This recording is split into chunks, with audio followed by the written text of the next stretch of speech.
lehenengo panelarekin hasiko gara, hor Anel Muñategi justizia sailburu ordea izan genuen panel gidaria eta berari emango genioke hitza.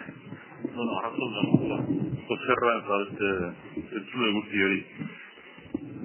Bueno, hemen atzo goizean izan zen gure saio hori, eta nik uste dut benetan, hitz egin zutenak datu interesgarriak aportatu zizkigutela.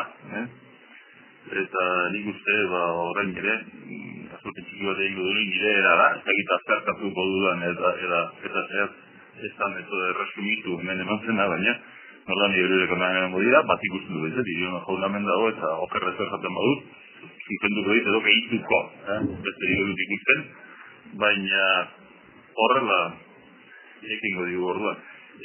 Nazioarteko babes juridizionalei buruz, adibidez harturik, esan beharra dago, nire irizian alde batetik sorpresa,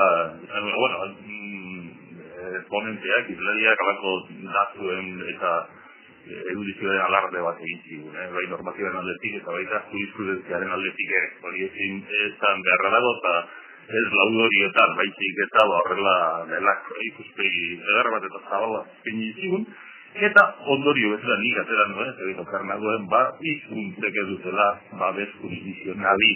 Tratatzen badira nazioarteko agiri tratatu hitzarmenetan eta abar direla zarri edo gehienetan beti ez bada zeharka. Eta babes jurisdizionalen inguruan babesa duena eta eskubide eta behazterearen zuietu dena pertsona da. Eta orduan, giza eskubide bezala zerbada ardaiteke, eta giza eskubide den einean, giza eskubidea konkurratu gelditzen hizkuntza dela, eta orduan, babes jurisdizionali hizkuntzak ere izango du, baina bezala hizkuntza delako ez baizik eta beti ere pertsonari erreferentzia egin okerrez banago. Hori da erresuman bezala aterako nukena eta hemen eskiniko. Beraz, babesa baldin badu hizkuntzak, nazioarte edo estatu arte mailan da, giza eskubideri loturik dagoelako eta konplikaturik gelditzen badira edo zanpaturik, orduan, hizkuntza hori nolabait babestuko da. Nik uste dut, gure artean hau, ez dakit doktrinalki, baina bizatez tratatu egiten dela, eta azken dugun hauetan, baita ere, komunikabide egunkari eta izparren giletan, eta zantzien gertatu denarekin, hizkuntza bere, hizkuntza bezala, babes duen.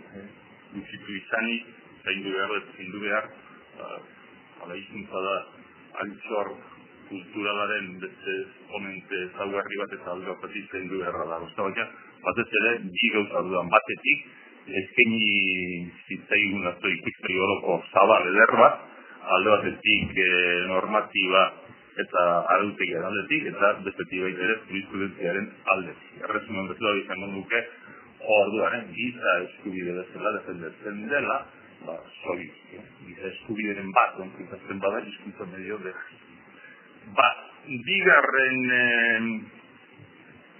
Bigarren ponentziak hizkuntza justizia administrazioan, azaldu zigun justizia administrazioan, zer egiten ari den, gure autonomia erkidego hau, batez ere, lehenagotik, 84an hasi zen Bizkaiko abokatuen kolegioak egin lanetatik, baina batez ere 96tik orduan jasotzen baitira gure autonomia hontan, lehen referentzia justizimaia.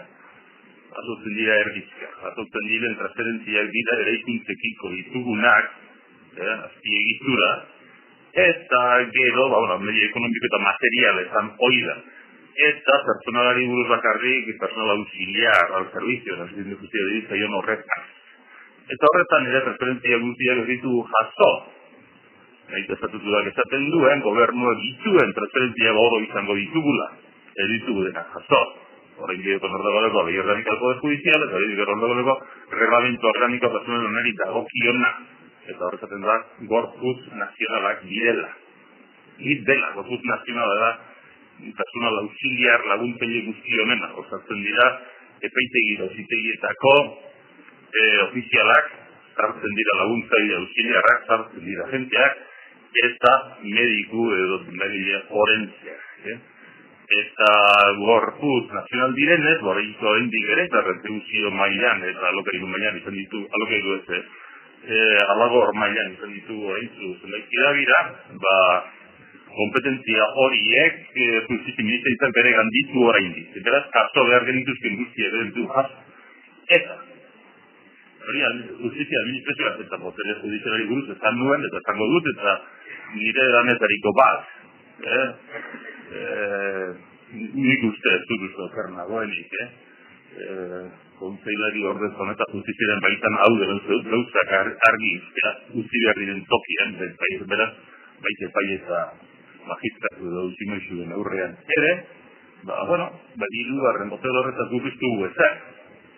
Harreman honak izango ditugu, pertsona zibilizatuak bai gara, eta nola baiteko justizia behar da gizartean, araurik gabe eta arau horien aplikazioa ez dago gizartean funtzionatzerik, guduan ez bada, hori ez dugu gustatzen. Orduan, hori da zan beharrekoa. Gurean duguna ez dela gure botere judiziala. Orduan horrez dugu zakegik. Eta horari gara, voluntarismoz, eta horari gara, borondazezko jokaeraz.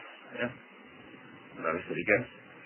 El botere judizialekiko, hor dago li organikatu del judizial, dio, euskera hartuko dela meritu giza besterik, meritu giza hartuko dela soilik.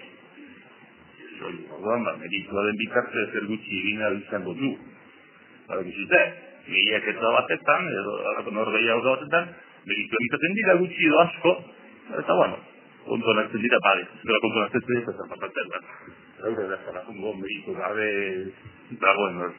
Beraz, hemen bigarren ponentzio horretaz hori izango nukenik, borondatezko harreman horiek edo eta zabalago eta areago edo eta indartzuago doazela justiziaren inguruan, justizia euskalduntze prozesu hontan,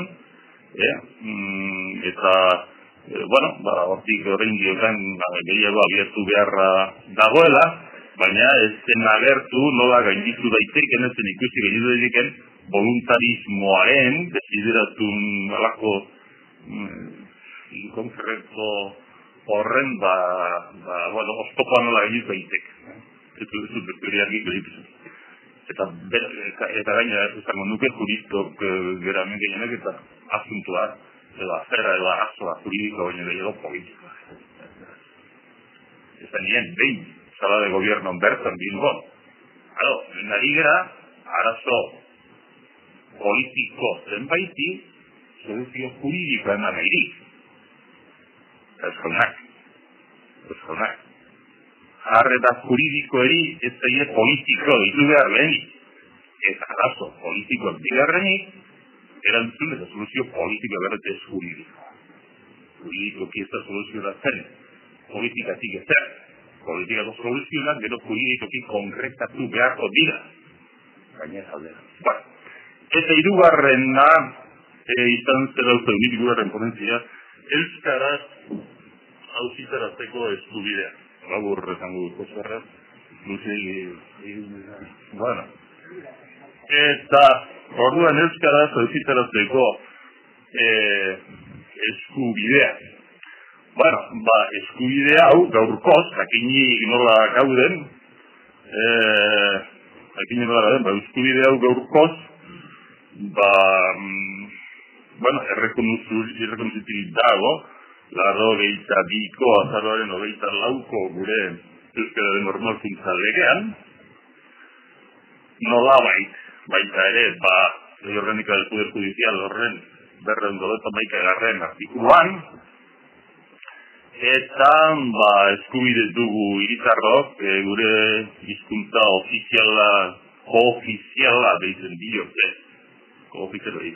nahiz eta konstituzioak ofiziala dioen estatutua dira bai. Eta orduan hizkuntza hori erabiliz, auzitegien eta epaitegien aurrera, joateko ahalbiderik badugu eta posibilitaterik. Asuntoa da, hiritarron eskubidenek alako berme edo garantzia bat behar duela. Nola lortzen da hori. Nire iriziat hori gaur ditugun instrumento juridikoekin berda ez dela lortzen. Ez dela lortzen asko esan duen zerbait, eta gaur ere bai. Bitarte honetan, horrari gera artekari edo bitartekoekin interprete edo itzultzaile edo nahi zuten bezala traductoreekin ari gara funtzionatzen. Esaten da, 82ko legearen 9. artikuluan itzultzailerik ez dela beharko. Intento dela zuzen traduzion, esaten da gaztelania, zuzen esperimentoa itzultzen duten. Eta holako zerbait jaintzen ematen da, Lege Orgánica del Poder Judicialaren 238. artikulan baina gero, artikulu horren lehen atara bigarren da 5. zaten da, merituzat soilik erabiliko ezizituko zagiela, edo merituzat bakarrik aplikatuko zagiela, ez zagieta ezin behizu. Eta kontratzen txiki bat ere bada. Bueno, zango dute batzuk ez itzultzailerik ez da behar dokumento eta agirietan, hori izan egiko du, baina haotik agora, harreman moraletan, itzultzaileak beharko dela ulertuko du, ez da nik uste itzultzaileen tokia dagoela auzitegi epaitegietan, auzia betitzen dira bi parteen artean partetariko batek hizkuntza koofizial esan daigun, hori ez badaki. Hiritarrok ez gaudela hiritarrotela beharturik, hizkuntza koofiziala jakitera, orduan, batek bai eta badarabi eta besteak ez, hor bai beharko da, itzultzaile bat derrigor. Eta itzultzailea beharko da, atzerritar bat gaurrean dugunean. Baina hortik kanpo, hizkuntza ofizialean, arekoarekiko, salarekiko, edo zagonuke bauzitik erritearekiko, egitu dute zuzen entzile beharko izateko. Arazkoa da, salarinola euskaldun zen. Eta uste dut hori hor airen editu zela, eta zentzila gehiago gustatuko, eta badugu gaia gero, hausnartzeko da zertzeko. Hain gozo negiak emango digu administrazioaren buruzko manera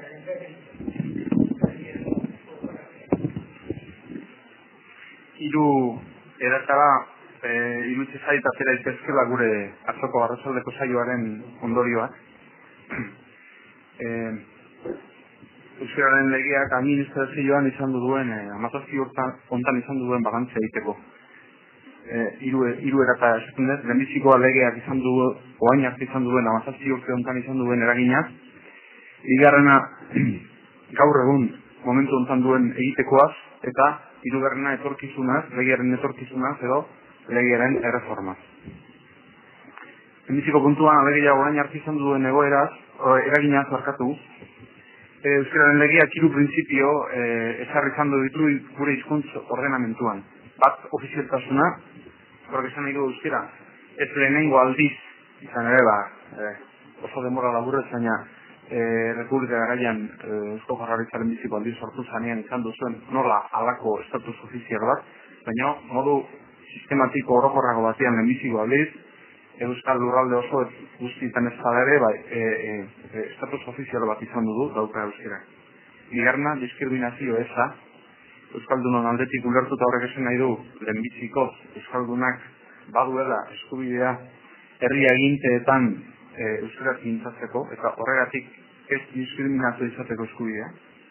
Eta hirugarrena, berezkotasuna. Argi aitortzen zaio, estatutuan ere bai, autonomia estatutuan, eta euskararen legean ere bai, euskarari Euskal Herriko berezko hizkuntza izatea. Nik uste oso ongi atzo Agirre askoenak esan zuen, dana dala, balore simbolikoa gehiago duela horrek, eta ez juridikoa. Zatik hortik, ondorio juridiko zehatzik, sakonik ez da azaltzen. Hiru printzipio horiek ezarri izana, aitortu bertzaio euskaren legeari, horrek hiru printzipio horiek izan dute eragin positiboa, zalantzarik gabe. Alde batetik, herritarren hizkuntza eskubide horiekin bat administrazioak, herri aginteak behartuta egon dira, gutxi edo gehiago baina behartuta azkenean, hizkuntza ofizial bideak derrigorrezko hizkuntzaldian, bi hizkuntza ofizialak irakasteko eta ikasteko aukera eman behar izan du. Eta seguruenik, terreno hontan izan du dira aurrerapenik ondilean. Bigarrenik, efektu positiboen artean ere, jaso beharra daukagu herritarrek eskubidea dutela euskaraz egiteko administrazioan aurrean. Mugak badira, bai, adibidez justizia administrazioan. Hirugarrenik, inkestazio linguistikoak erakusten duten bezala, datu batzuk aipatzen argi dago, 17 urte horietan, 82tik, 86ra, 81tik, zehazki egozen da, 86ra, euskaraz dakiten herritar gehiago dago. Kopuru, handitu egin da. Eta leku batzutan, esparru batzutan asko gainera. Beraz, oroar, euskararen legea tresna baliagarria izan da. Euskararen erabilera esparru ofizialetan eta esparru publikoetan edatzeko. Dana dala, behar dan bezala, ulertu beharra dira baita ere neurri edo eragin positibo hauek. Esate baterako, legeak izan duen eragin esparruari buruzari nahi zuen. Eta hori, zaten dut, bere neurrien ulertu beharra dagoela. Izan ere, adibidez, herri administrazioetan egin diran euskararen erabilera sustatzeko, zabaltzeko, egin diran gauza gehiena, oso kopuru herri administrazioen zati txiki bat hartu dute. Guk, bestela ustura dugu ere, zati txiki bat hartu dute. Batzuk eman zituen adierazkoenak interesanteak, sentidu hontan. Hartu ditu, Eusko Jaurlaritza eta udalak eta diputazioak. Jakina horiek, herri administrazioen artean, seguruenik protagonismorik handiena horiek dute. Baina, ez hartu behar, kanpoan gelditu dira Osakidetza, osorik. Kanpoan gelditu dela Ertzaintza, osorik. Kanpoan gelditu dela estatuko administrazio periferiko guztia. Kanpoan gelditu dira zeregin publikoak betetzen dituzten persona pribatuak, notarioak eta bar, hori bezala enpresa publikoak, hori bezala zeregin publiko bat edo zerbitzu publiko bat kontratu bidez betetzen dituzten enpresa pribatuak eta bar. Seguruenik hori edia kopuruz gehiago. Beraz, zein da gaurko egoera, legea nola ikusi genezake gaur egun. Lehenbiziko gauza, izan gara dukagu, babes juridiko gutxi dagoela euskararen legearen barruen. Beste modu baten esan da, euskararen legeak ez du gaur egun administrazio publiko askok egin nahi luketen guztia egiteko babes juridiko nahikorik ematen. Printzipio orokorrak bakarrik definitzen ditu, dakigunez, eta printzipio orokor horietan, oinarri juridiko sendorik batzutan ez dago, hizkuntz plangintza sakonak eta oso progresiboak aurrera emateko. Eta adibidez, herri administrazioetan hizkuntz plangintza egin diran gauzaik egienak eta interesantenak, ez dira egin hain justu euskararen legearen babesean, zuzenean, baizik funtzio publikoaren legearen babesean gehiago. Eta politika interbentzio positiboenak horre egin dira, funtzio publikoaren legearen babesean. Gainera, babes juridiko gutxi izateaz gainera, tresna juridikoak batzutan oker erabili dira. Herri agintzek uspitzan dute, legean ondo loturik gabe gelditu ziren makina bat auzi, gero, dekretuetan eta bestelako arauetan erreskiago edo, debate gutxiagorekin edo aurrera aterako ziela. Eta hori, gerora ez da egile izan.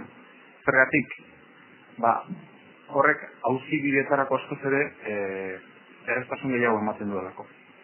Besteak beste administrazio barruko jardueraren hizkuntza, esate baterako, zerbitzu publikoa kudeatzeko xedea duten kontratuen hizkuntz xedapenak, udalen hizkuntz jarduera eta abar lege mailan arautu beharko lirateke, etengabe hizkuntza dauzietan sarturik egon eta bizinei ez baldin badugu.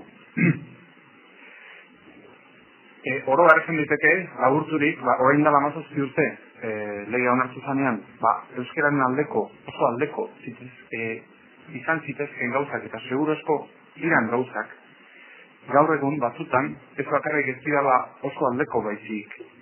Erkoreka gazo jartzen zuen adibide bat, aldi baten genezak bezala, kontrakore izan didezkela.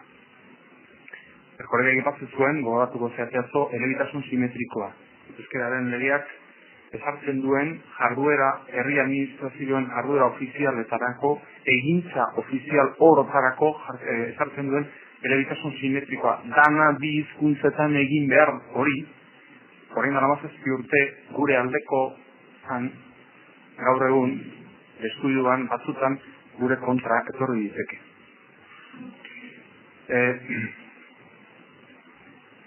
Beraz, legearen etorkizuna, edo berrikuntza zer esan genezake, esan behar dugu lehenbizi, orain dela 17 urtetik onuntza, gauzak euskal gizartean munduan oroar asko aldatu dira. Azoko saioan, hasierako saioan Antoni Miriai Masanak, Kataluniako legearen erreformarako aipatzen zituen arrazoiak, motiboak, seguru asko hemen ere euskal gizartean oso bizirik daude. Komunikazioaren teknologiak aurrera paso ikaragarri egin du. Azkenengo hamarkada honetan. Hizkuntzen erabilera esparru tradizionalak, ordura arte guretzat tradizionalak zianak, eta esparru horiek erregulatzen dituzten arauak hankasgora jarri dira neurri handi batian. Eta badirudi hizkuntzen geroa, puska handi batian, informazio sare handietan jokatu ditekela, eta ez horren beste esparru tradizionalagoetan. Bigarrenik, egoera soziolinguistikoa asko aldatu da. Euskaldun gehiago dago, orain dela 17 urte baino gehiago. Euskaldunak alfabetatuagoak dira. Hizkuntza kultur tresna giza erabiltzen duten euskaldunak gehiago dira, adibidez.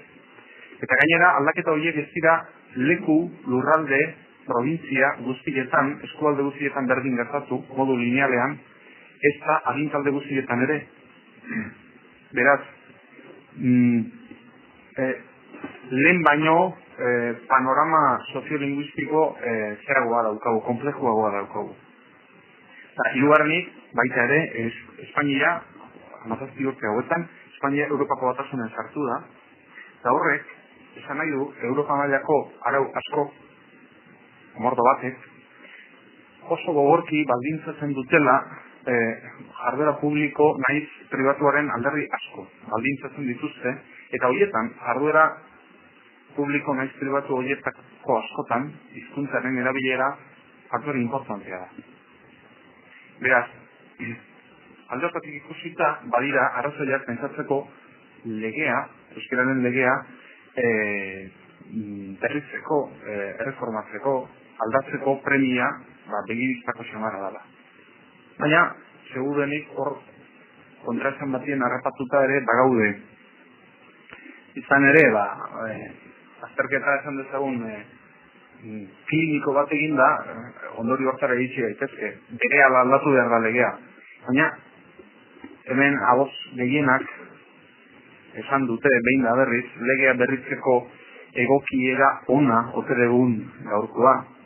Hau da, lege on bat, lege hobe bat ateratzeko unerik egokiena ote den, hau. Laburturik esango benduke, seguro asko ikusmolde politiko batetik, eta ikusmolde politiko uzera mugatuta, ez gendukela ez gaur eta ez inoiz, egokiera honik, egokiera zeharik erresik, hizkuntz lege orokor baten erreformari ekitzeko.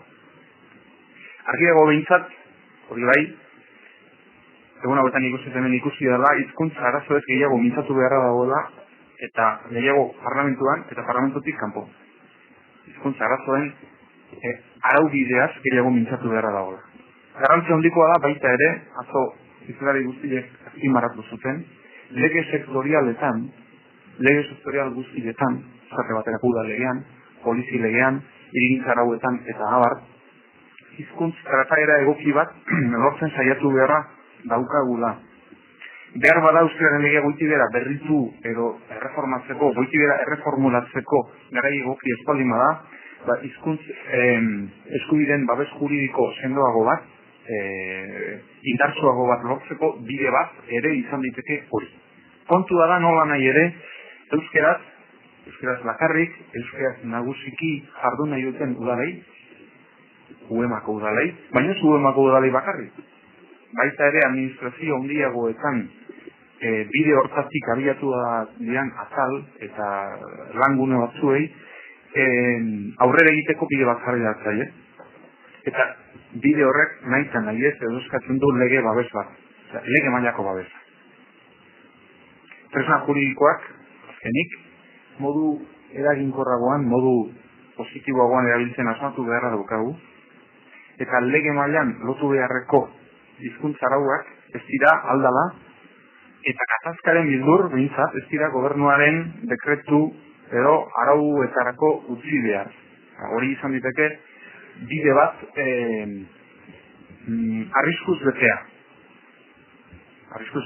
Beraz, euskararen legea erreformatzeak gaur egun ez baldin bada, parametro politikoetan, ez baldin bada gauza bat errez egin ditekena. Eta batez ere ez baldin badute, indar politiko karri ikusten, reforma hortatik nola aterako gehan, horreki edo sakeago aterako gehan, behar bada, bilatu behar da modurik, babes juridikoa, beno lege mailakoa, zeharka bilatzen. Gisa ematen diogu Lucia Bidiazabali, hezkuntzari buruzko panelaren kargo nagusiak botako dizkigu. Bueno, gaur izan denez, uste dut errepaso egiteko behar handi egirik ez dagoela, baina tira. Gogoratuko dut pixka bat Mikel Zalbidek azaldu digula hemen euskararen erabilera normaltzeko, eta erabilera normaltzeko esan du, hala delako, legearen gauzatzea nola egin den, eta nola egin zen hezkuntza sailean, eta bereziki unibertsitate aurreko mailetan. Ez dut errepikatuko dena, baino bai gogoratu nahi nuke berak esan duen zerbait, alegia hezkuntza sailean legea onartu zenean dagoeneko hezkuntza arloan lan asko egina zegoela. Alegia gizartea legearen aurretik zijoala. Bestalde, nik uste dut hezkuntza saila beste eremuekin eta bereziki hemen ikusi ditugun bi hauekin, hau da arlo juridikoa eta administrazioarekin alderatzen baldin badugu, ikus diteke behar bada hezkuntza arloa dela gehien arauztua edo legearen garapenik handiena egina dagoen arloa. Hori atzera botatzeko kontua ez da, nik uste dut hori egin behar zela, eta horrek besterik ez diola egin hezkuntza sistemaren euskalduntzeari, eta ez ahaztu lege honen helburuari, hau da, erabileraren indartze edo normaltzeari. Nola nahi ere, eta Mikel Zalbide berak esan du, gauza bat dela sistema arautua, nolabait irakaslegoaren euskalduntzea bideratua eukitzea, ereduak geroz eta izenez behintzat euskaldunagoak eukitzea, eta beste kontu bat dela, azken batetan, euskeraz ikasten duten edo ez jakitea, eta beste bat oraindik oso ezberdina dakiten horiek egiten duten edo ez duten jakitea edo horren kontrola edo segurtasuna edukitzea. Hemen zalantza edo galdera horrekin gelditu gara, hau da, eskolak zenbateraino segurtatu dezake dakitenen erabilera. Eta hori garbi dago ezin utzi zaiola eskolari bere gain. Eskolak ahalbideratu egin dezake eta hainbatean egiten ari da, baina ahalbideratzea bat da eta beste bat hori egia horretaz aparte, unibertsitate mailako azpiegiturak zertan dauden, euskarari dagokionean nolako bitartekoak dauden gutxienez erkidegoan, hori da Ander Bergarak aurkeztu diguna, eta nik uste dut datu oso interesgarriak eta nahiko ezjakinak ere izan direla, beraz hori ere importantea da jakitea gutxienik bitartekoak zeintzuk diran eta horretarako jarrita dauden egiturak zeintzuk diran ezagutaraztea importantea izan da. Betikora heltzen gera nola nahi ere. Hori guztia, legea badaukagu, legea gainera nahiko garatua, nahiko esan nahi dut, bastante, gehiago egin behar ez delako, baina behintzat beste ere motin konparatuz aurrerago joan da. Hala ere, kalitateari begira aditu da Andoni Barreña, eta kalitateari begiratuz, batetik eskolari, euskal eskolari eta normalizazio legearen bitartez eskatu zaion gauzarik importanteena baldin bada belaunaldi berriei eta batez ere etxetik euskeraz ikasi ez dezaketen hoiei euskerazko gaitasun bat segurtatzea, hori ez da horrela errez erantzun diteken gauza bat, ez da batzuk ikusten duten bezin beltza, baina ez da ere beste batzuri gustatuko duten bezin guztiria. Orduan, hor kalitate kontuak airean gelditzen zaizkigu, hizkuntzaren gaitasuna edo ezagutza mailari dagokionean berriro ere. Beste kontu bat, eta hau nik uste dut garrantzitsua dela baita ere, eta Antan Andoni Barreña jardun da, legia euskal eskola sisteman, euskeraren legea onartu edo ezarri baldin bat zen, izan zen euskal eskolaren erreforma ardatz nagusia. Honekin esan nahi dut, Eusko Jaurlaritzak bere gain hezkuntza gaitasunak hartu zituenean, hezkuntza sistema martxan jartzeko eta horretarako beretzat gidari izan zen ardatza, euskalduntzea izan zen. Hau da, euskalduntzea ez da izan bakarrik euskeraz erakusteko, bitartekoa jartzeko zerbait. Euskalduntzea euskal sisteman izan da sistemaren hobekuntza osorako bitarteko, hau da, erreforma benetakoa eta goiti beherakoa. Orduan, hori ezin da beraz, neurtu bakarrik zenbat ikasten dut euskaraz eta zenbat ikasten duten arekin. Baizik, hezkuntza sistemak benetan espero zuen, nahi zuen hobekuntza kalitate hori lortu aldo. Eta hau ez da kasualitatezko gauza, ez da gure berezitasuna bakarrik ez da ere. Azut baten batek esan zuela, administrazioek beti erakunde politikoen esku daude. Estatua balin badira, estatuen esku daude, eta estatuek bere administrazioaren bitartez hizkuntzak ezartzen dituzte. Eta gure kasuan hori egin gabe egiteke geneukan zerbait da, eta horrela egin genuen. Eta hori, bide horretatik errez ulertzen da euskalduntzea heziketa sistemaren ardatza izatea. Baina, bezalde batetik ere begiratu dezaiokegu, eta behar da, hau ez du gehiagi aztertu hemen, eta da, hezkuntza pixka bat ezagutzen duenak, badaki, hizkuntza kontuetan ondo egiten duen eskolak, beste gauza guztietan ere ondo egiten duela. Beraz, ez da kasualitatea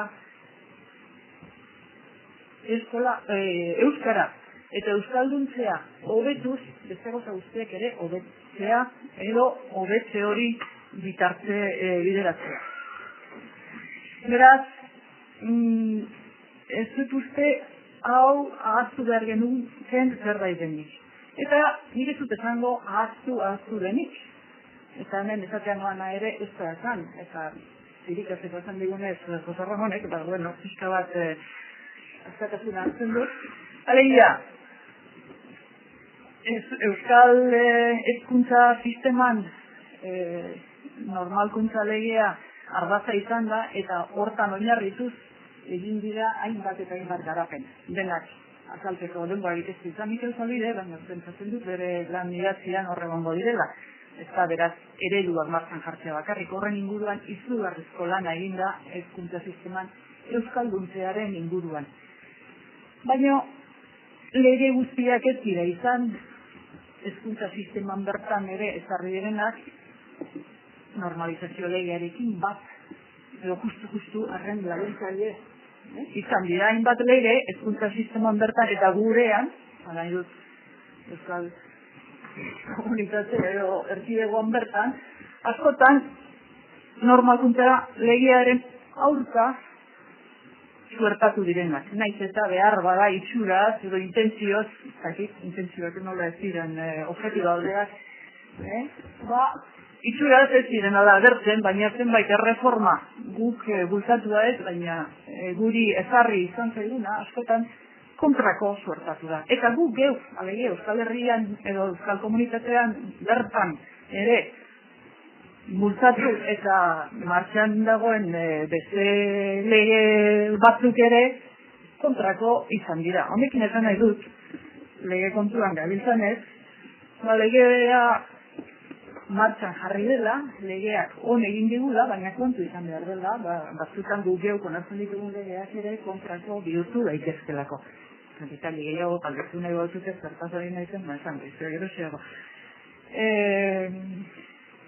Beraz, nik bi ideia horiek gogoratu nahi ditut. Batetik, euskalduntze legeak eskolan kalitatea eta kalitate hori, batetik, zenbat euskera eta zenbat hizkuntzan, zenbat ezagutza aurreratzen dugun menbaitan ikusi behar dela, eta bestetik erabilera eskolaren esku ezin dela utzi, baina eskolak ere baditula bere propioa dituen eremuak, eta gero, lege kontuak ere zaindu egin behar direla, ze behin lege bat onartuta, garatuta, daukagulakoan dendan egina dagoela ezin pentsa dezakegulako, zetik geuk ere kontrako diren erabakiak hartzeko aukerak eta behin edo behin aurrera ere eraman ditugu, eta gero damutu ez daitezen alegia. Ondoren, Javier Díaz Lotek, izango digu komunikazioen inguruko eskerrik asko. Nire panela freskoen dagoena da alegia, orduan saiatuko naiz ahalik eta laburren izaten. Hau izaten da preludio bat oso txapelotza botatzeko, baina benetan saiatuko naiz laburra izaten eta zehatza. Orokorki nik esango nuke gauza obvio bat, ez da argitarri dagoen gauza bat azken urte hauetan Euskararen legea eta lehentxeago datozen urtetatik lehen ez geneuzkan gauza batzuk baditugula komunikabide ideokienez, alegia badaukagu telebista bat, telebista orokor bat, baina hori bakarrik, eta hori da konklusio bat, euskal telebista badugu, baina ez dugu beste telebistarik, ez dugu beste euskarazko telebistarik, lokalak alde batera utzitza, jakina. Egunkaria badugu, baina hori bakarrik daukagu, ez dago beste euskarazko egunkaririk, eta ezagazkoen artean, euskaren presentzia oso murritza eta nahiko testimonia bada. Eta gainera, erdarazko egunkarikin konparatuta euskal egunkaria ahula da, argi dago alde nabariak daudela. Eta interneten egon badaude, euskara egon badago, baina politika egokirik ez dago, eta beraz, merkatua, irekitzen ari den, eratzen ari den merkatu hori, euskarari dagokionez eta euskal herriari dagokionez orokorki, ez baian dago. Konklusio argi bat, da panelista guztiek bat izan ezik bere pesimismoa azaldu dutela, merkatuaren aulezia, iztak aipatuko ditun, nik uste nahiko esangurazkoak direla, Uste dut gogorrenak Martxelo eta Mendiren hitzak direla, alegia Euskaldun egunkararen zenaren hitzak. Ez dugu merkaturik sortu, ez dugu dirurik merkaturik sortzeko. Asier Etxebarriaren hitzak nahiko gogorrak dira, berak esan du, okerrela lima dago, ez dugu telebista normal bat, eta ez dago garbi zein den hizkuntz politika euskal telebista.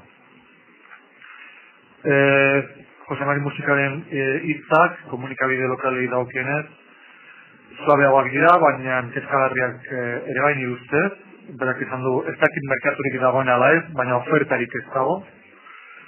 Eta azkenik, pixkat optimista izan den bakarra, Jose Mari Belez de Menizabala alegia, interventzi buruz aritu dana, nahiko kritikoa izan da ere bai, eta esan du, merkaturik egon badagoela, eta errealitate bat, baino gutxiago izan internet, eta oso gutxi erabilia izan internet gure aldetik, baina berak behintzat esan du, merkatu global honetan, interneteko merkatua argitagarri globala da, Euskalentzat badago merkatu txiki bat, esparru txiki bat, eta hor errentagarritasuna biatu behar dela, baita euskeraz eta euskarari buruz dagokienez. Gero ikusiko dugu pizkat zer proposatzen duen berak.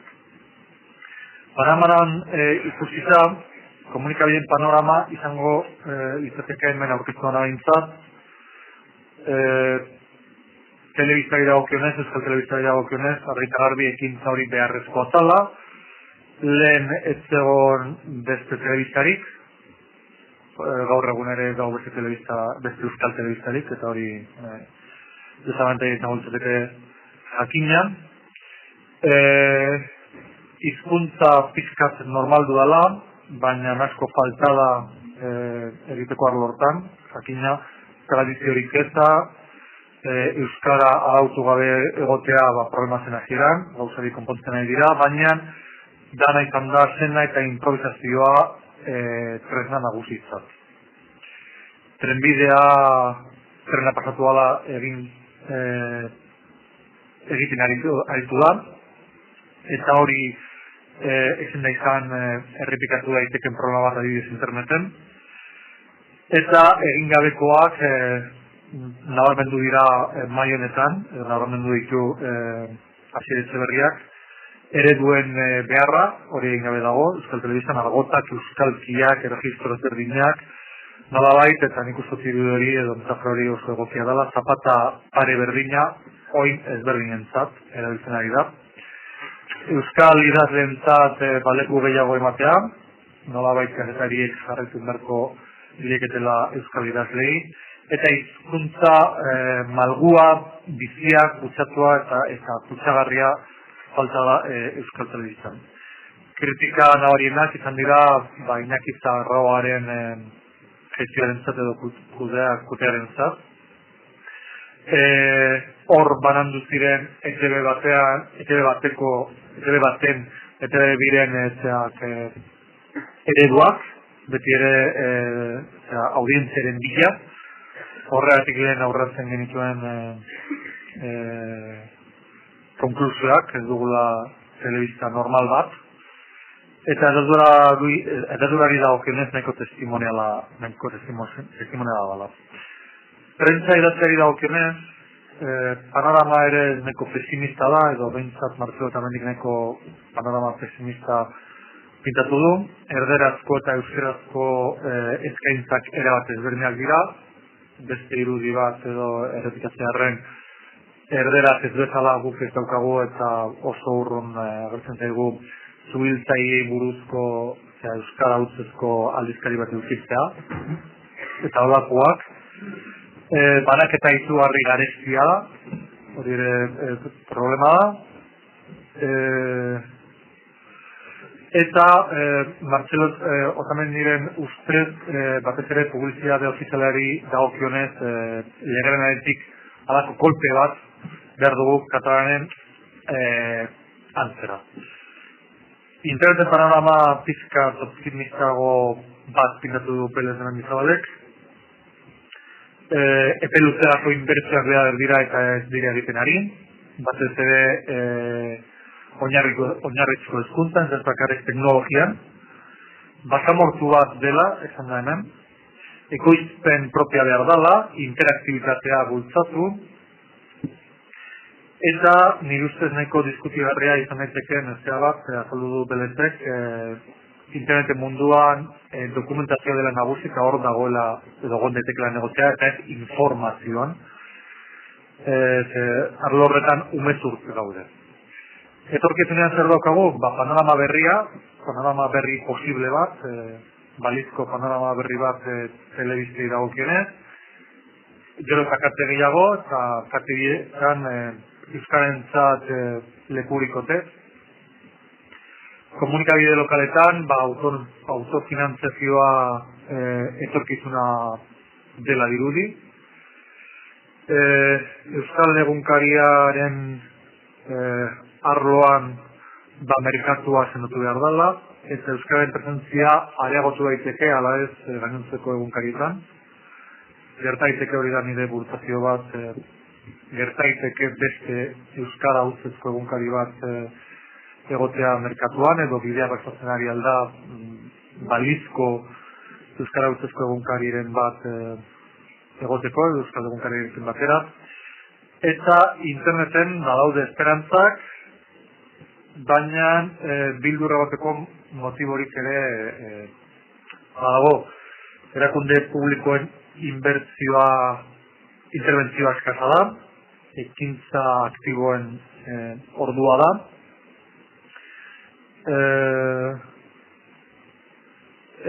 Euskaren presentzia ziurtatu behar dela ez bakarrik euskarazko gauzak zazen baitek eta itzulpen gintza aprobetxatuz. Euskarak horrela presentzia ziurtatu behar du. Eta hori izango litzateke gutxi gora bera, panorama orokorra. Bukatzeko minutu batean nik uste oso interesante izan dela, eta hortik igual biatu genezake diskusioa, Josu Erkoreka planteatu duen galdera erabat juridiko bat, ze arazo konpon daiteken, legearen bitartez, legearatu behar da, legea erreformatu behar da, katalanen eredua jarraitu daitek edo jarraitu behar den baiala ez, eta hemen erantzunak izan dira, otamen direna aldetik publizitate ofiziala arautu behar dela. Asier Etxeberriak esan du, dagoen legea nahiko nadala edo ez dala aldatu behar, baina ez dela bete, eta betearazteko kontrol garden eta publiko bat, eta erabenkor bat behar dugula.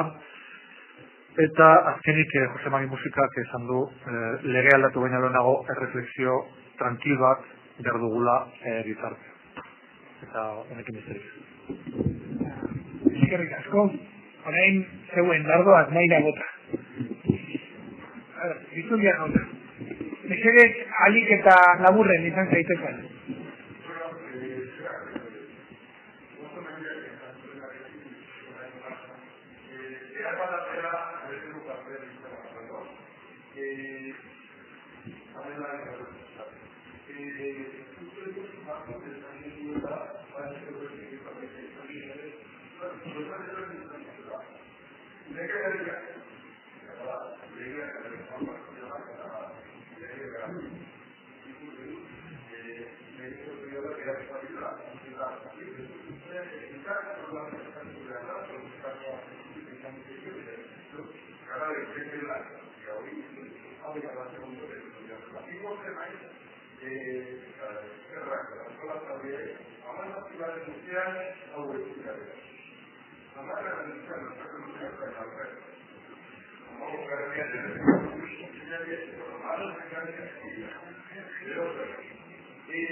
Eskerrik asko.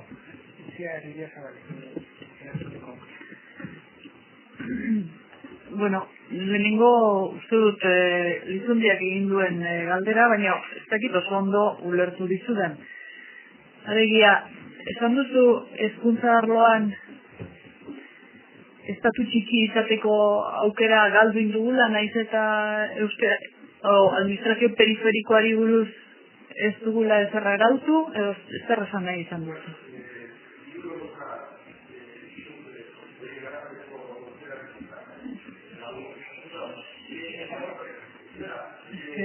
Ez dut ulertu.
Garbi dago orain uste dut. Bai, garbi dago, baina ez daukat erantzunik.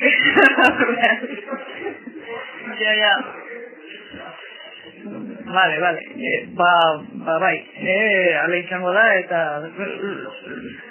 suposatzen dut arrazoia duzula. Bestalde, bidenek egin duen galderarentzako ere, nik ez daukat erantzunik, eta behar bada hemen norbaitek jakingo du, baina niri gogor edo zaizamarra egiten zaitze sinestia, alegia modulo eta guzti horietarako inolako araurik ez dagoela, baina nik egia esan ez nago hezkuntza administrazioan eta ez dakit hori zertan dagoen gaur egun. Beraz, zitzen dut, baina ez daukat erantzunik horretarako.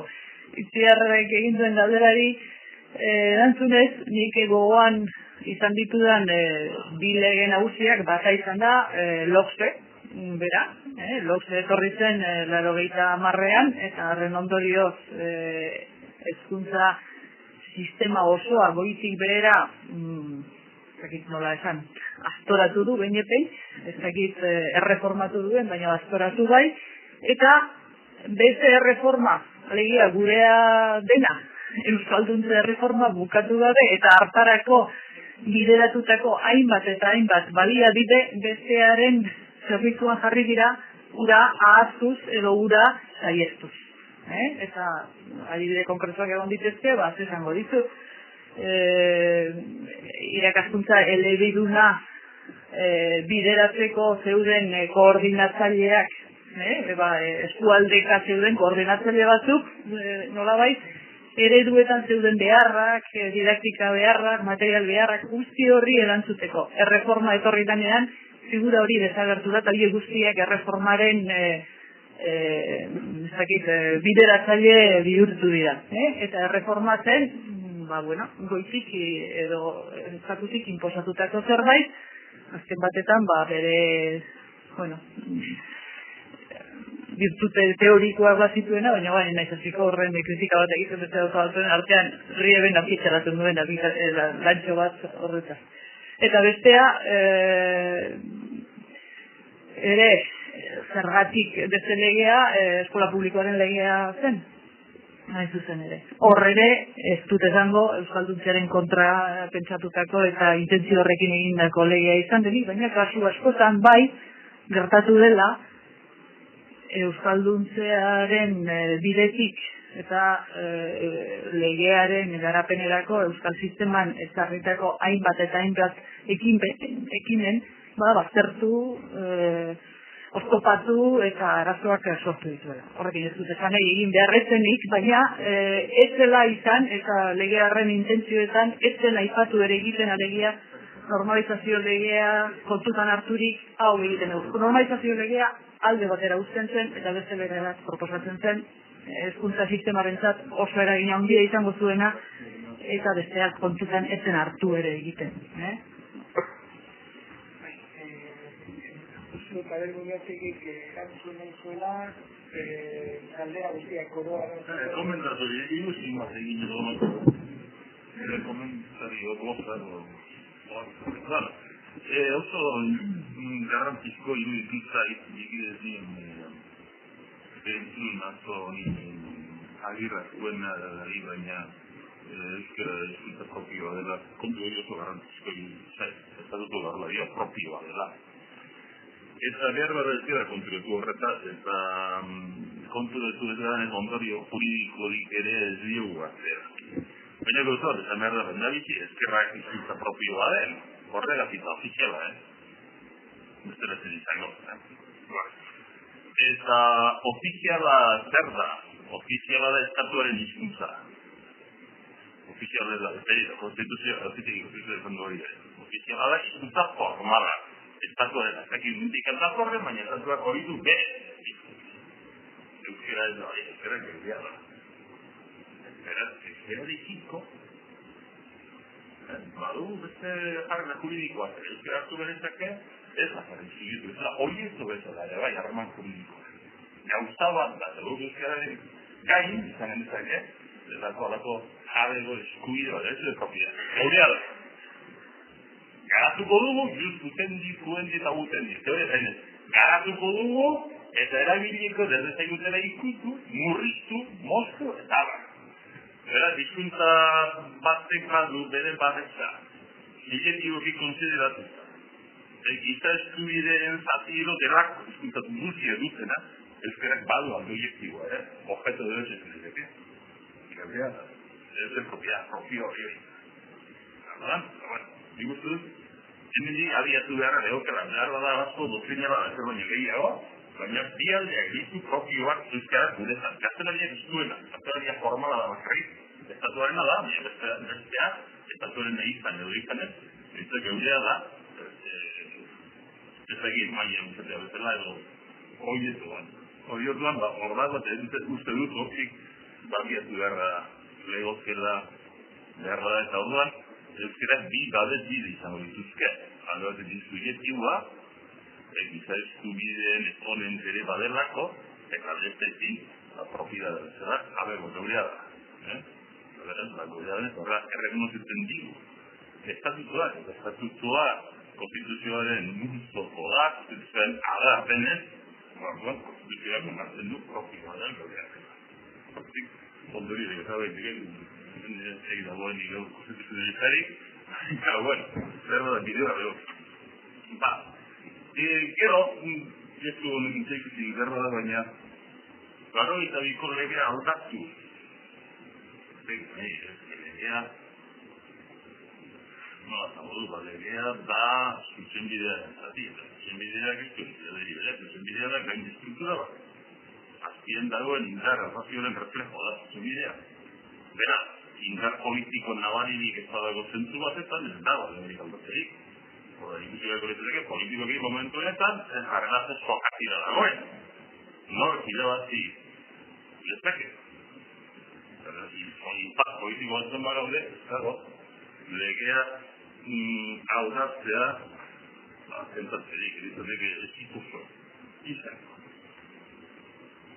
Eta gero, hau nire arazoa da, eta nire obsesioa da, eta da ley orgánica del Poder Judicial, eta dela el Corredor Orgánico del Poder Judicial. Zato nire zantzidan batek, orain, justizian, gaude nobel dugula behain bat predikatzen, lega guantatu beharra edo gomizaketela, Konstituzioaren 23. kapituluan predikatzen dela funtzionarioak halako gaitasun bat behar dutela, dauden tokian euren egitekoa garatzeko eta eskaintzeko eta edo aldatu beharko dituela baina nola amatzen da lei orgánica del Poder Judicial. Lei orgánica, nola lei orgánica meritu zaba. Predikatu, eta zer gertatzen da bain ez da baterako gertatuko da gure beneficio fiskalekin da Europan. Lei orgánica nola. Berton dula ditugu, Euskararen legea aldatzeko gai. Eta kapazaren lege orgánica da? Lege orgánica meditu bezala da. Odan nola jarriko dugu lege orgánica horretan beharrizko. Hau, iruzkin edo iradotzun bezala. Eta beste iketerrez egitu da, hemen. Apunteak. Rekortzuaren eta... Nik uste, nire gaurko laburpenean esan ere egin edala. Atzo, adibidez, Josu Erkorekak esan zituen hitzak ia hitzeziz, zela, orain dela 17 urte, euskararen lege onartu zanean, euskararen aldeko, euskararen erabilera, eratzeko, bultzatzeko aldeko, zirean, gauza batzuk, bereziki, elebitasun simetriko horren kontua, gaur egun bueltan kontra dauzagula, horran. Zeusen duzu, euskaren legea oztopo ere bada batzutan. Bai, oztopo izan diteke. Zagit oztopo dan, baina oztopo izan ditekela, bai, zergatik, adibidez, elebitasun simetriko horren esaten duenean, euskaren legeak herri eginten egintza guztiak, hizkuntza bietan egin beharriala. Hasieran korrekak oso argi azaldu zuen hori, hasieran esaten du, xerapen izaera orokorreko xerapenak, eta bar, dirala, baina gero ez du murriztenik egiten, ez du mugatitzunik hartzen. Egintza guztiak esaten du, hori kontratorri diteke, udal batek, konstituzioaren muga hartzen barruan, ertzean nahi baldin manzu baino barruan, azken finean, euskeraz, bere jarduna, osoa, edo zati hondi bat euskaraz egin nahi duenean.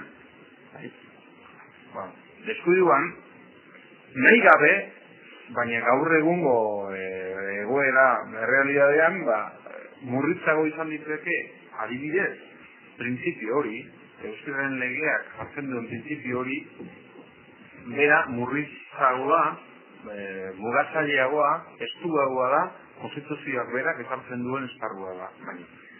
Dala, dizundi esaten duenean, problema ez dala lege aldatu edo ez, edo kontu badala behintzat legea goiti bera reformatzea, eta ez dala hori nestu behar lege garapenarekin, esaten duenean, printzipioak ez direla garatu, eta segurezko hori dala, akatza, nik uste bai eta ez. Neri dintziz, euskaren legeak baditu printzipio batzuk. Baina printzipio horiek daude formulatuta modu jakin batean. Berez ere, simetria, elebitasun simetriko hori esaten duenean. Printzipioak printzipio hori formulatzen duenean legea. Ez du esaten, printzipio hori nola demontre aplikatu behar dan. Ez du esaten. Eta orduan, ez du balio esatea gero printzipio hori ez dala behar dan bezala garatu. Eta akatza ez dagoela legean. Baizik, legea ez modu, bide, orientazio jakin batekin garatu izan hori dala akatza. Ez, legeak berak esaten duenean, elebitasun simetriko eta absoluto hori ezartzen duenean, nire ustez, printzipio hortan utz egiten du legeak. Eta printzipio hori, modu atera edo bestera, aplikatu nahi baldin badugu, garatu nahi baldin badugu, ez dugu beste irten bideik, nun eta estan grafiko biesateko boletin ofizialaren bikolumnismo absoluto. Oia, eta horrek, atzo ustez, agirre eskuna alberak ere zentzun, hizkuntza eskubideak ez dirala gauza zeruziar bat, errealiade batian aplikatzen dira. Pero errealiadea, administrazioaren esparruan realidadea, ez da inkustu euskiraren aldeko, baizik kontrakoa gehienetan, esparru gehienetan. Orduan, auzia ez daukagu, euskera utzi erabili bai ala ez, realidadearen aldetik begiratuta, baizik burruka dugu, askotan, gehienetan oraindik, castellano utza, bera, utzik erabili, bai ala ez. Ez izagun gauzak orain naztu. Ez izagun orain gauzak naztu. Reklamatzen dugunean, modu batetik edo bestetik, babes juridiko bat, euskeraz hartu nahi duten udalentzat, adibidez Udemako udalentzat, baina ez horientzat bakarrik. Zean komunikabideen panelen esan dute, ezinezkoa litzakela, ondo ulertu baldin badet, Espainiko zubiltzaile gatera omen duten aldizkari bat, euskaraz egiteza bat.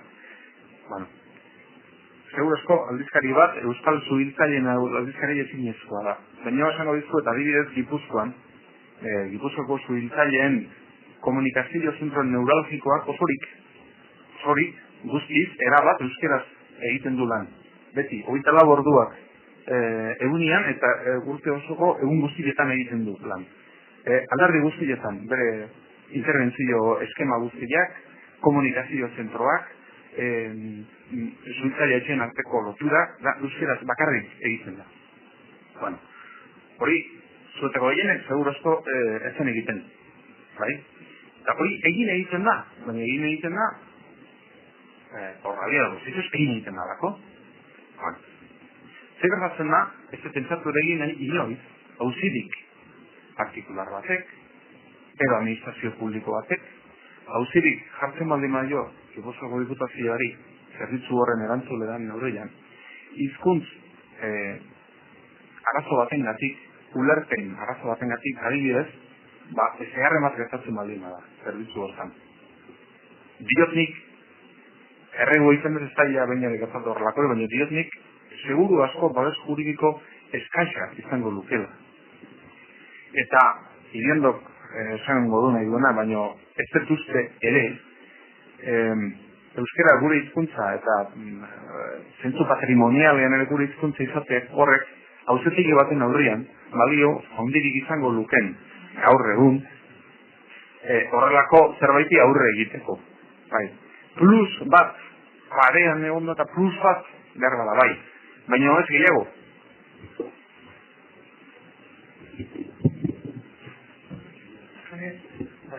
Labur.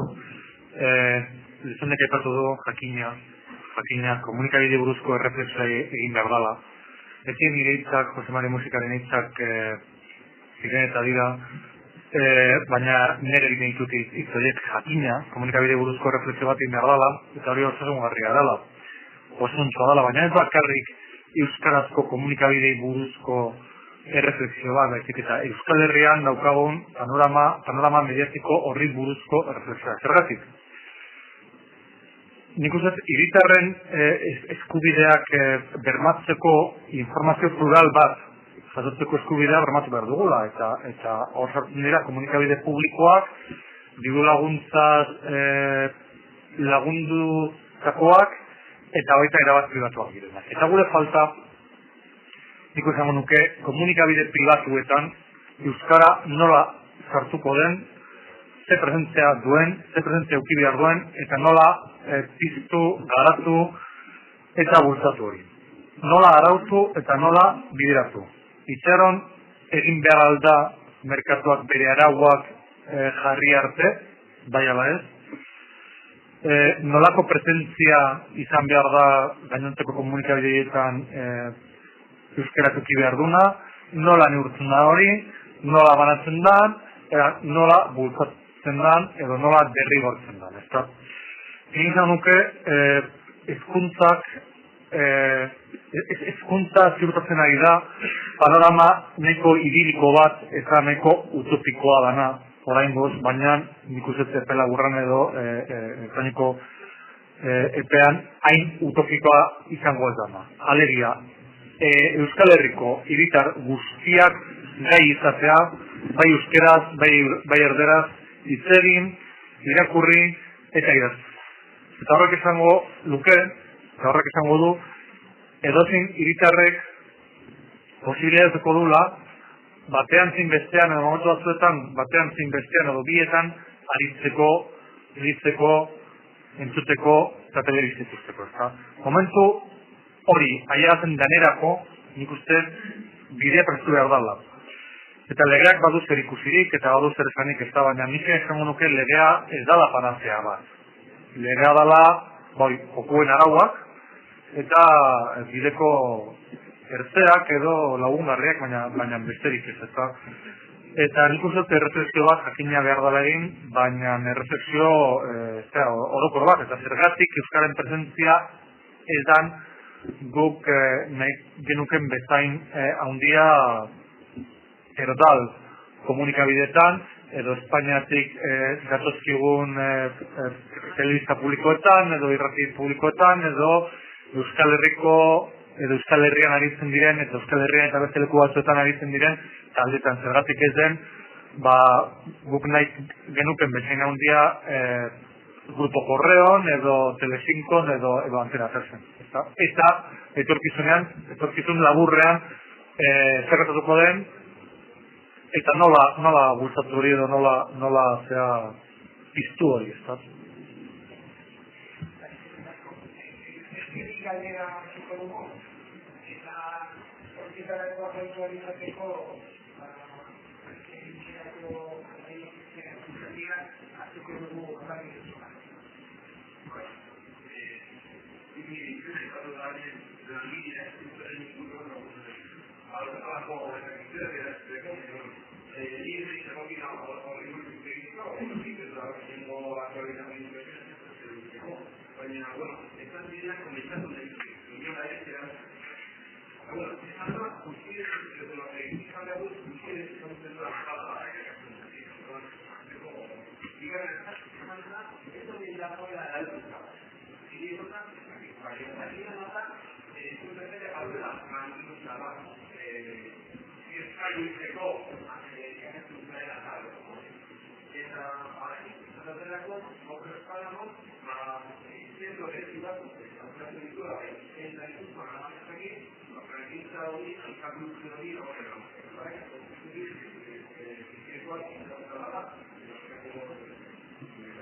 Orduan, azken aukera emango dugu gure pagenistei, minutuko hitz magikoak esateko, eta hasiko gara nego duzu eta diazotilekin. Hitz magikorik ez, hori da zeratu nahi zena, ez da, badagoela merkatu txiki bat, garatu ingar dena eta euskal honola, ez da, eta refleksio bat berri behar dala egin, baina orokorra eta ez bakarrik euskara utzezko medioi dagokinez eta ez bakarrik orainaldari dagokinez, etorkizun gertuari dagokinez ere bai. Hezkuntza sailetik, edo hezkuntza arloan, nik uste dut hemen lehenengo egunetik etxenik eberak aipatu zuela kalitatearen kontua eta gaur ere besterik ez da aipatu. Orduan denok guraso irakasle edo zehar bidez gutxienez hezkuntza kontuekin zerrikusia daukagunez, badakigu zer eskatu dezaiokegun irakas sistemari, kalitatea, eta horren baitan euskerak aurrera egingo du eta bestela ez dago zer eginik. Bueno, bakarrik puntu txikitzu bat, esan da lege, eta ekologia kondenatzen ditu, gaurako bi komunismo bat eta hori gainetu beharko izan, bat ikusten hori gainitzeri dagoenik konstituzioa dagoen bezala egon da, ezta? Administrazioa hiritarrentzat da, eta, hiritarrek hizkuntza bat jakin dezateke eta bestea derriba jakin behar dute. Daudan, kolonismo bakarra gaztaren alde badago, euskerak ezin dudu sekula gainitu. Administrazio didatoz boletinak, eta badaude hiritarrak euskera ez dakitenak ezagutu beharrik ez dutelako. Eta orduan, bata beharrezko den ditartean, berezia ez, eta guztien dut edik.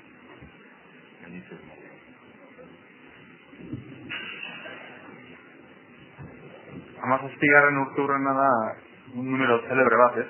Gehienetan borobileagoak bilatzen dira 10garren, 15, 20 ez? Baina, bego, hamazazpigarren hortan, bizunik esan den bezala.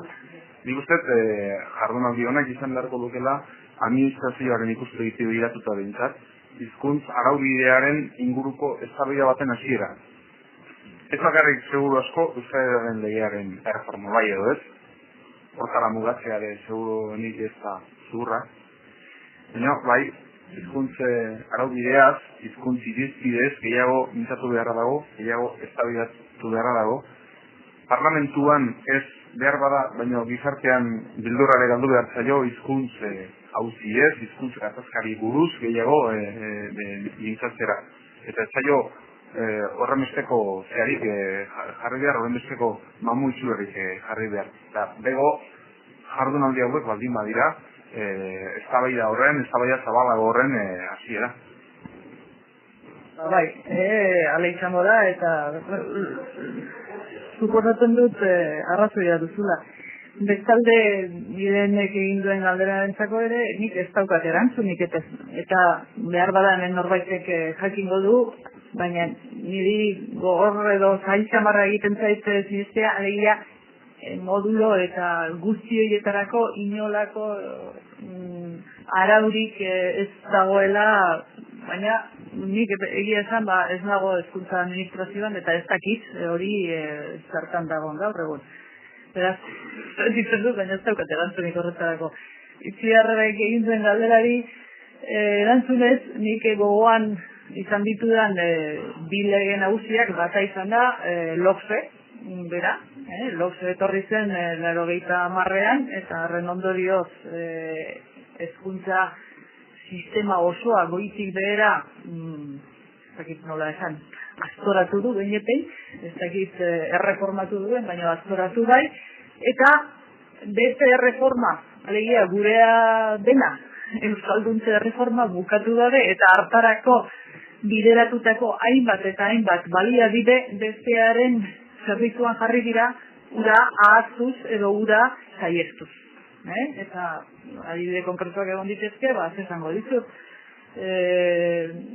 irakaskuntza elebiduna bideratzeko zeuden koordinatzaileak, eskualdeka zeuden koordinatzaile batzuk, nolabait, ereduetan zeuden beharrak, didaktika beharrak, material beharrak, guzti horri erantzuteko. Erreforma etorri denean, figura hori desagertu da, eta guztiak erreformaren bideratzaile bihurtu dira.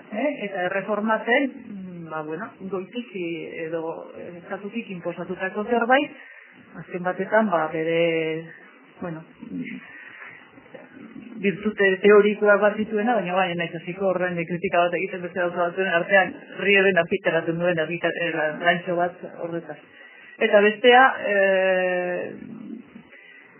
ere, zergatik beste legea, eskola publikoaren legea zen, nahi zuzen ere. Hor ere, ez dut esango euskalduntzearen kontra pentsatutako eta intentzio horrekin egindako legea izan denik, baina kasu askotan bai, gertatu dela, euskalduntzearen bidetik eta legearen garapenerako euskal sisteman ezarritako hainbat eta hainbat ekimen baztertu, oztopatu eta arazoak sortu dituela. Horrekin ez dut esan egin beharretzenik, baina ez zela izan eta legearen intentzioetan ez zen aipatu ere egiten alegia normalizazio legea kontutan harturik hau egiten du. Normalizazio legea alde batera uzten zen eta beste lege bat proposatzen zen hezkuntza sistemarentzat oso eragina handia izango zuena eta besteak kontutan ez zen hartu ere egiten. Abel Muñozegik erantzun nahi zuela kaldera guztiak oroa. Komentatu, ilusin bat egin edo komentari gozan oso garrantzizko iruditu zait dibidezien entzun asko agirra zuen dari, baina euskera hizkuntza propioa dela kontu hori oso garrantzizko iruditu zait, estatutu barlaria propioa dela. Eta behar bat ez gara konturatu horretaz, eta konturatu ez gara ondorio juridikorik ere ez diogu atzera. Baina gauza bat, esan behar da bendabizi, ezkerrak hizkuntza propioa den, horregatik ofiziala den. Besteratzen izango, Eta ofiziala zer da? Ofiziala da estatuaren hizkuntza.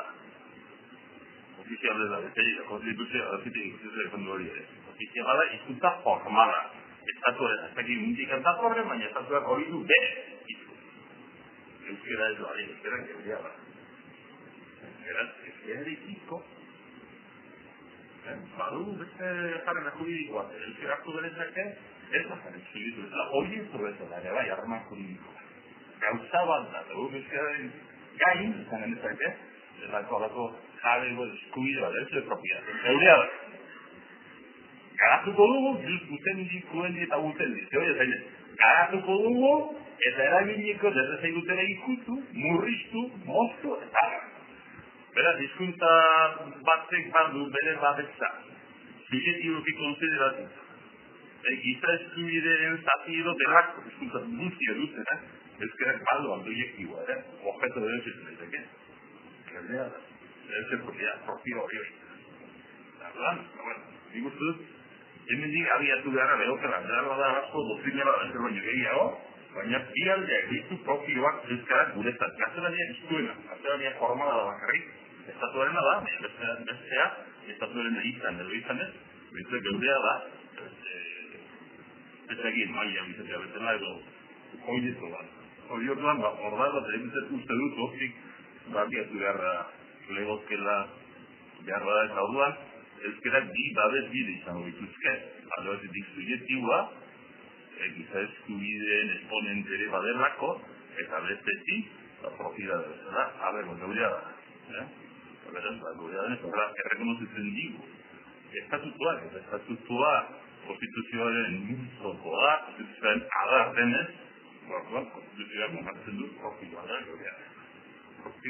Ondori, eta baituken, ez tegin dagoen nire konstituzionalistari, zer da nire bat, gero, ez du honekin zeikutik berra da, baina, laurogeita biko legea aldatu.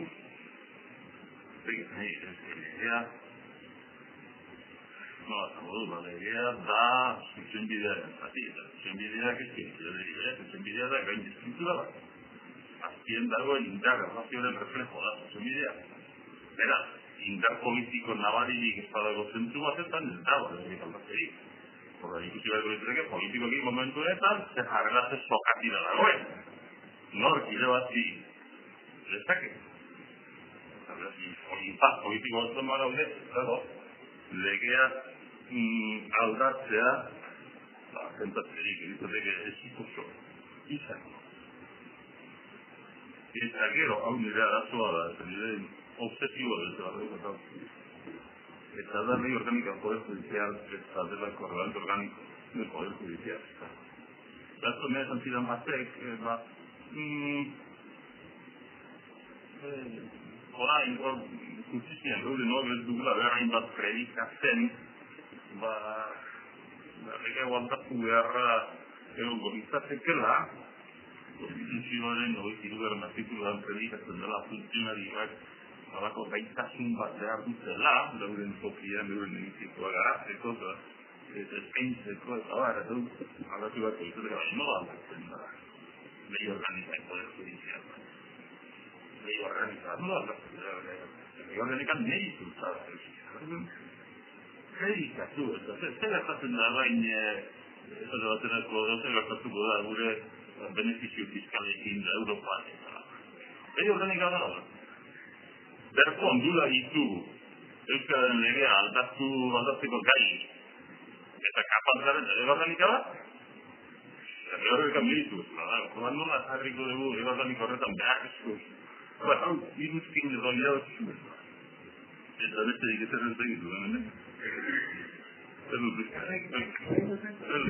Apunteak.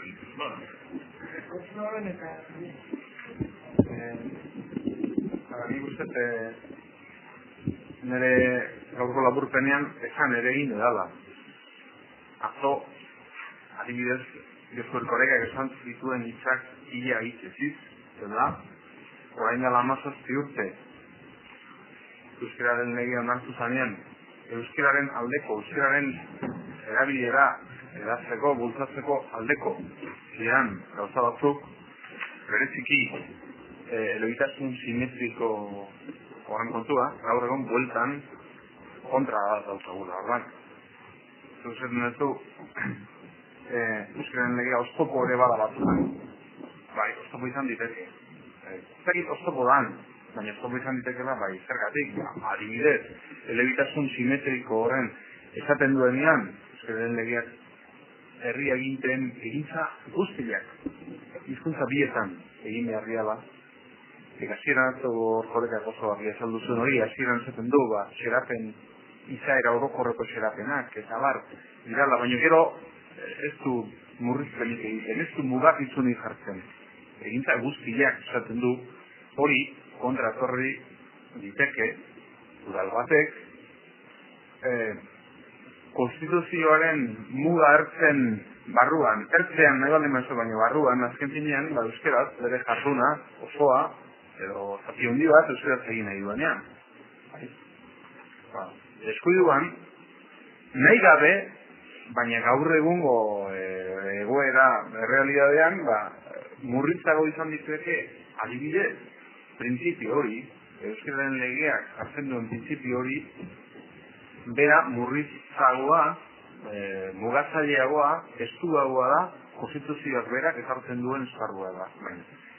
Dala, izundi esaten duenean, problema ez dala lege aldatu edo ez, edo kontu badala behintzat legea goitu bera reformatzea, eta ez dala hori naztu behar lege garapenarekin, eta esaten duenean, printzipioak ez dirala garatu, eta segurezko hori dala, akatza, nik uste bai eta ez. Neri iziz, euskaren legeak baditu printzipio batzuk. Baina printzipio horiek daude formulatuta modu jakin batean. Bai. Berez ere, simetria, erebitasun simetriko hori esaten duenean. Printzipioak printzipio hori formulatzen duenean legea. Ez du esaten. Printzipio hori nola demontre aplikatu behar gan. Ez du esaten. Eta orduan, ez du baleio esatea gero printzipio hori ez dala behar dan bezala garatu. Eta akatza ez dagoela legean. Baizik, legea ez modu, bide, orientazio jakin batekin garatu izan hori dala akatza. Legeak berak esaten duenean, elebitasun simetriko eta absoluto hori ezartzen duenean, nire ustez, printzipio hortan utz egiten du legeak. Eta printzipio hori, modu atera edo bestera, aplikatu nahi baldin badugu, garatu nahi baldin badugu, ez dugu beste irten bidei, nun eta eztan, grafiko biesateko, boletin ofizialaren bikolumnismo absoluto. Oia, eta horrek, atzo ustez, agirre azman aldeak edo zantzun, hizkuntzi eskubideak ez dirala gauza seduziar bat, realidade batian aplikatzen dira. Realidadea, administrazioaren esparruan realidadea, ez da injustu euskararen aldeko, baizik kontrakoa gehienetan, esparru gehienetan. Orduan, auzia ez daukagu hauzi ez daukagu, euskera utzi erabili bai ala ez, realidadearen aldetik begiratuta, baizik, borruka dugu, askotan, gehienetan oraindik, castellano hutsa, bera, erabili, utzik erabili, bai ala ez. Zitzagun gauzak orain naztu. Zitzagun orain gauzak naztu. Oran, reklamatzen dugunean, modu batetik edo bestetik, babes juridiko bat, euskeraz hartu nahi duten udalentzat, adibidez, Udemako udalentzat, baina ez oientzat bakarrik. Ez oientzat bakarrik. Aztean, komunikabideen panelen esan dute, ezinezkoa litzakela, ondo ulertu baldin badete, Espainiko zubiltzaileek atera omen duten aldizkari bat, euskeraz egiteza bat. Bueno, segurezko aldizkari bat, euskal zubiltzaileen aldizkari ezinezkoa da. Baina esango dizu eta adibidez Gipuzkoan, Gipuzkoako zubiltzaileen komunikazio zentro neurologikoak osorik, guztiz, erabat euskeraz egiten du lan. Beti, 24 orduak egunean eta urte osoko egun guztietan egiten du lan. Alderdi guztietan, bere interbentzio eskema guztiak, komunikazio zentroak, zubiltzaileen arteko loturak, da euskeraz bakarrik egiten da. Bueno, hori, zuetako gehienen, segurozko ezen egiten. Bai? Eta hori egin egiten da, baina egin egiten da, korrabiero duzituz, egin egiten da lako. Bueno, zer gertatzen da, ez pentsatu ere egin nahi, inoiz, hauzirik partikular batek, edo administrazio publiko batek, hauzirik jartzen baldin baino, Gipuzkoako diputazioari, zerbitzu horren erantzuleran neurrian, hizkuntz arazo batengatik, ulerpen arazo batengatik adibidez, ezegarren bat gertatzen baldin da, zerbitzu hortan. Diotnik, erregu egiten ez zaila baina ere gertatu horrelako, baina diotnik, seguru asko babes juridiko eskaxa izango lukela. Eta, iriendok, esan godu nahi duena, baina ez detuzte ere, euskera gure hizkuntza eta zentzu patrimonialean ere gure hizkuntza izateak horrek, hauzetegi baten aurrian, balio handirik izango luken gaur egun horrelako zerbaiti aurre egiteko. Plus bat, parean egon da plus bat, behar da bai. Baina horrez gehiago.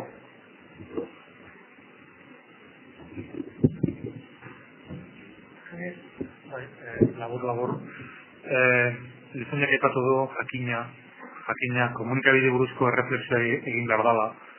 Ekin nire hitzak, Jose Mari Musikaren hitzak ziren eta dira, baina nire egin ditut hitzaiek jakina, komunikabide buruzko refleksio bat egin behar dela, eta hori osasun garria dela. Osontzoa dela, baina ez bakarrik euskarazko komunikabidei buruzko errefleksio bat, eta Euskal Herrian daukagun panorama mediatiko horri buruzko errefleksioa. Zergatik? Nik uste, hiritarren eskubideak bermatzeko informazio plural bat jasotzeko eskubidea bermatu behar dugula, eta hor sartzen dira komunikabide publikoak, diru laguntzaz lagundu zapoak, eta baita erabat pribatuak direnak. Eta gure falta, nik esango nuke, komunikabide pribatuetan euskara nola sartuko den, ze presentzia duen, ze presentzia eduki behar duen, eta nola piztu, garatu eta bultzatu hori. Nola arautu eta nola bideratu.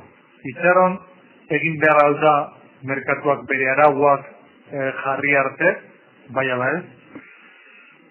Nolako presentzia izan behar da gainontzeko komunikabideetan euskerak eduki behar duna, nola neurtzen da hori, nola banatzen da, nola bultzatzen da, edo nola derrigortzen da. Nik izan nuke, hezkuntza ziurtatzen ari da, panorama nahiko idiliko bat eta nahiko utopikoa dana oraingoz, baina nik ustetzea laburran edo eta nahiko epean hain utopikoa izango ez dama.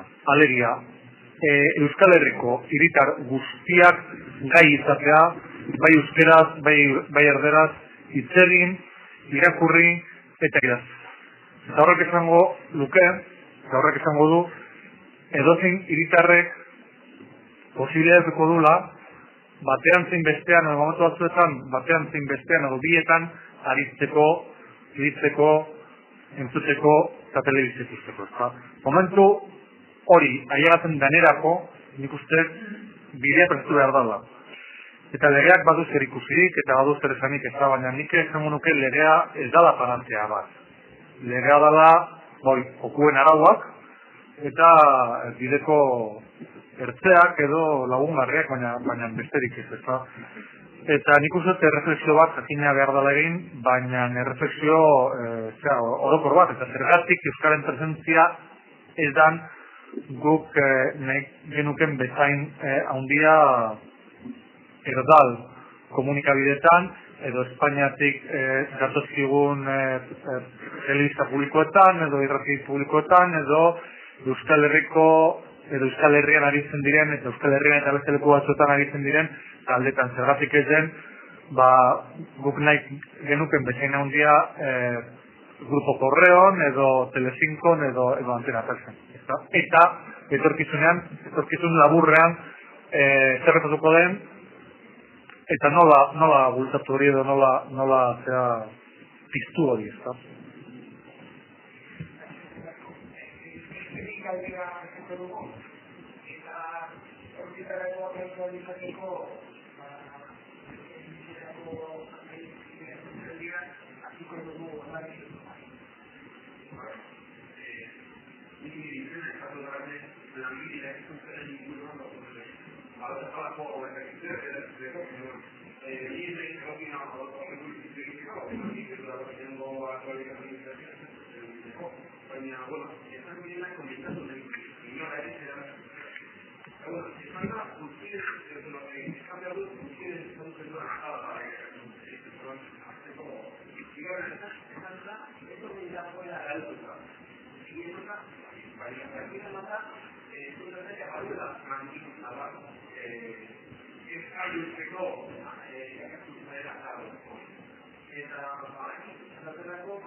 Azken aukera emango dugu gure panelistei, minutuko hitz magikoak esateko, eta hasiko gara nahi gauzue, hitz magikorik ez, hori da esatu naizena, ez da, badagoa merkatu txiki bat garatzen behar dena eta euskal honola, ez da, eta reflexio bat behar dala egin, baina orokorra eta ez bakarrik euskara utzezko mediri dagokinez eta ez bakarrik oainelari dagokinez, etorkizun gertuari dagokinez ere bai. Hezkuntza sailetik edo hezkuntza arloan nik uste dut lehenengo egunetik etxenik berak aipatu zuela kalitatearen kontua eta gaur ere besterik ez da aipatu. Orduan denok guraso irakasle edo zehar bidez gutxienez hezkuntza kontuekin zerrikusia daukagunez badakigu zer eskatu bezaiokegun irakas sistemari kalitatea eta horren baitan euskerak aurrera egingo du eta bestela ez dago zer eginik. Bueno, bakarrik kontu txintxo bat, da esan da lege jarroi eta biko legea kondenatzen ditu lagako bi kolumnismo batetara, eta hori gainitu dako izadak bat ikustutuzte hori gainditzeri dagoenik konstituzioa dagoen bezala egotan, eta administrazioa hiritarrentzat da, eta, hiritarrek hizkuntza bat jakin dezateke eta desea derriba jakin behar dute. Orduan, kolonismo bakarra gaztelaren alde badago, euskera egingo duzekula gainditu. Administrazio tidatoz boletinak, eta badaude hiritarrek euskera ez dakitenak ezagutu beharrik ez dutelako. Eta orduan, bata beharrezko den bitartean, bestia ez,